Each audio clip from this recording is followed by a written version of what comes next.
Sagan gerist á þessu herrans ári 1963 og períódan birtist mest ljóslifandi í búningum Filippíu sem eru algjörlega stórkostlegt listaverk hérna inn í listaverkinu og svo í tónlistinni sem að Unnsteinn Manuel sér um.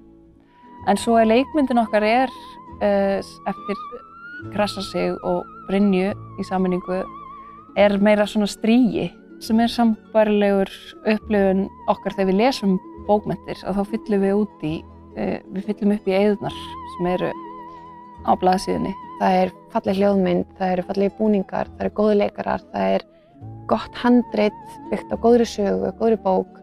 Það eru vel skapaði karakterar með mikla dýpt sem eru óleikir en eiga samt öll eitthvað sameiginlegt sem einhvers konar barátta og leikmyndin stórkostleg og þegar þetta allt kemur saman þá það eitthvað fyrir öll hérna.